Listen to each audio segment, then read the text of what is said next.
If you're here, you're probably ready for an exclusive early look at the Idris interior. Well, happy holidays, folks. I've got a little Christmas present for you. You want to see the 240-meter, 28-person crewed, fully designed space frigate? Because I've got it, courtesy of SC Leaks. For those of you who don't know me, I'm Space Tomato, a small but growing sci-fi gaming YouTuber mostly focusing on Star Citizen. If you enjoy my stuff, make sure to stick around and join my December ship giveaway. It won't be an Idris, but expect something pretty big soon to be given away over on Twitch. Now let's check out this behemoth of a ship, and afterward hop over to my Discord community to discuss all the ins and outs. Thank you for coming to my Tomato Talk.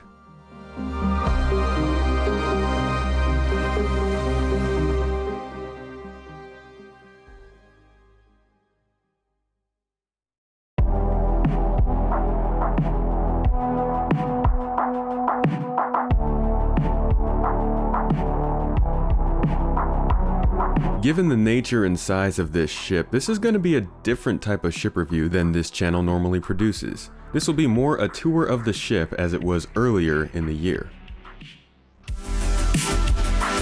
We will touch on all the main areas of the ship, moving from the Argo Hangar bay to the bridge. It will be generally less cinematic, but also an interesting look at one of the most important ships in the Star Citizen universe. Just remember that the lighting and visual effects are far from final, and will therefore present a rather flat scene.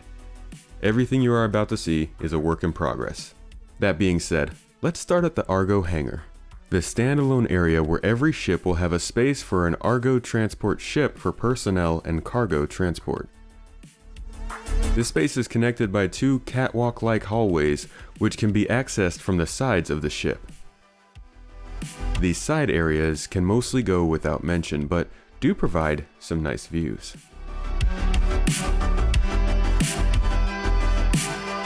From there, we can move into the hangar, the central feature of this ship.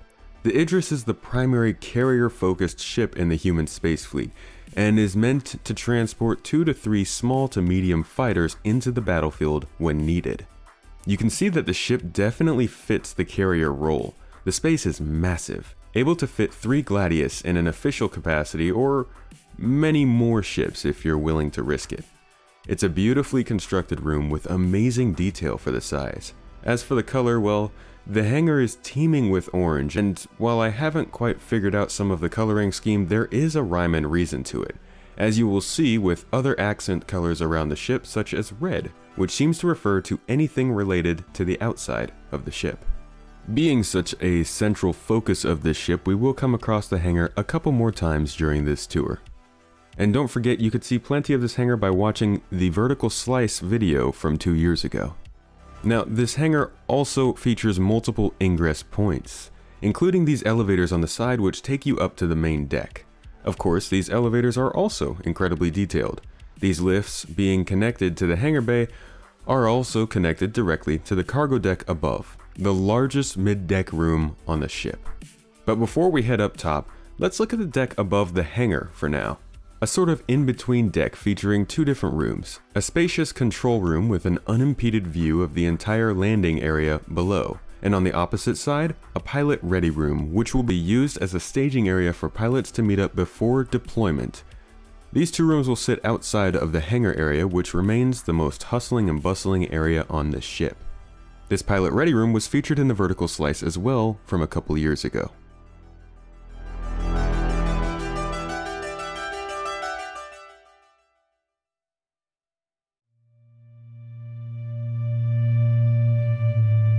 Now back to that elevator ride up to the cargo area. This elevator will take us to the main deck on the ship, which features most of the rooms. We're going to start at the cargo area and move our way back before then returning to the fore half of the ship. There is a massive amount of storage on this ship, with room for resources and supplies for crew, cargo to be sold, and armament. You have over 800 units of cargo space on this ship. As a large space, it is of course in the center of the spaceship. And if we move immediately back from the cargo bay, we reach this lift room, which features the fastest access to the bridge above, but we'll come back to that. Just across the hallway from this lift room is the engineering room, which is featured on either side of the ship. A cheeky little closet reserved for components, subcomponents, and relays in storage and maybe in use. Next, moving aft in the ship is the engine room, featuring its own decontamination hallway. The power plant on this ship is absolutely massive and incredibly interesting to look at. I think it'll be an enjoyable spot to stop off during Squadron 42 or your shenanigans with your org in the verse. Just behind the engine room is the briefing room, which we won't touch on here, but you can once again catch in full cinematic glory in the old Vertical Slice video. Now, in our move aft, we missed something here. Let's look at these two weird branching hallways on the side of the ship. On either side, this hallway houses a multitude of escape pods in a location that is noticeably close to both entrances to the bridge. The escape pods are the same as the Argo personnel module, but they remind me a lot of the iconic escape craft of the Pillar of Autumn in the OG Halo Combat Evolved. From these escape pod halls, you'll move into a shooting range and an armory with amazing views on one side, and a brig, prisoner cells, and a security room on the other side. Both also kinda noticeably close to an entrance to the bridge. Iffy. Now, remember that control room we were in above the hangar? Let's head back down there and head up the stairs to see what the rest of the mid-deck of the ship looks like. Coming up from the control room in that midpoint section of the ship, we can step directly across the hall into the mess hall. The mess hall is another location featured on the Squadron 42 Vertical Slice. It's spacious with all the amenities you might need for your crew to prepare and consume their meals, and has plenty of seating. It's a stark white, but the darker grays and slight orange highlight add a nice contrast. I actually really enjoy the shape of the ceiling here as it rises up over the hallway with these trellises. From the mess hall, we can move directly into the sleeping quarters, and there are a lot of bunks here. You could spawn your whole org into this ship. The organization of the signage in this room is really pleasing, and the contrast of the darker and lighter tones is eye-catching. Though this is one room that you can really notice the lacking polish and effects that we remember from the Vertical Slice. I mean, look at that lighting. After leaving the sleeping quarters through a rather large bathroom, we enter this dark hallway, which actually features two other entrances from the primary hallways. This differently constructed and lit hallway is home to two large private rooms, the captain's room and the executive officer's room. We'll avoid the major squadron spoilers around that topic, but you can see that these rooms are nice, with private beds, showers, bathrooms, and rooms for amenities. Forward from here is a rather interesting feature. A ship width spanning hallway that sits over the hangar and connects to the fore of the ship. It's a rather unique and interesting feature that can be seen from the hangar floor, an area we've seen in-game before, but again with proper lighting and effects dressing the scene. After leaving this hallway and moving forward yet again, you'll come to this Eva Suit Room. There are two of these rooms on either side of the ship. They can be found right behind the missile bay, but we won't be able to see the missile bay today, so we'll move forward to the med bay. The med bay is sterile and white, and we've actually seen it before in other videos. As is expected, it is large, featuring an ICU and several beds for lesser wounds to be treated, in case your whole group is screwing up at the same time. At the very front of the ship is another room for escape pods. A lot of escape pods. Cause the other pods, they're pretty far away, and I'm really glad to see that they popped this room in here up in the front as well for the people who might be in the med bay.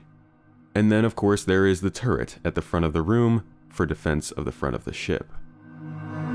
And if we drop back to the rear portion of the ship where those staircases are that you might have seen earlier, we can make the climb up to the bridge segment of the ship. The final deck. Starting with this side room featuring some turret access up here. This part of the ship is still left unpolished and looks quite bad compared to what we know of this ship. But as mentioned before, the lighting, effects, overall polish, and Honestly, most of the bridge simply isn't there yet. So here's some quick sizzle footage and what we've seen of the bridge from the vertical slice.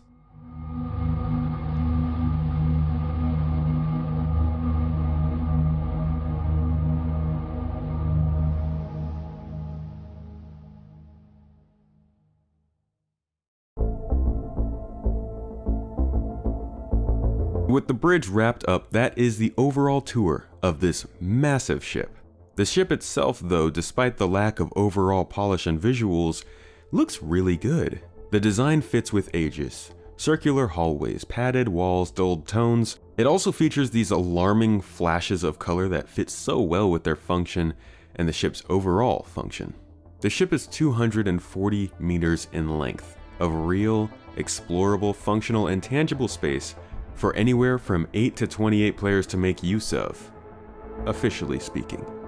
You can transport your friendships, dangerous cargo. You could even run a floating org outpost. The use cases with this ships are endless if you have a group to run it, or you can find a captain that's willing to take you on. But it's also one of the most common locations in the single-player Squadron 42 space opera campaign. This means it'll be unique, but also polished to the ends of time. Expect something really special from this ship, something huge and popular, but also incredibly charismatic and unique. If you enjoyed this little Christmas special and you're looking for more, make sure to subscribe here.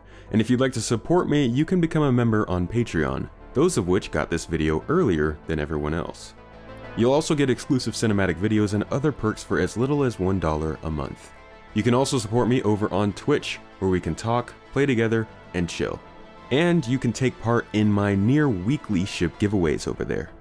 Also, don't forget to join one of the fastest growing Star Citizen communities on Discord by using the link in the video description below.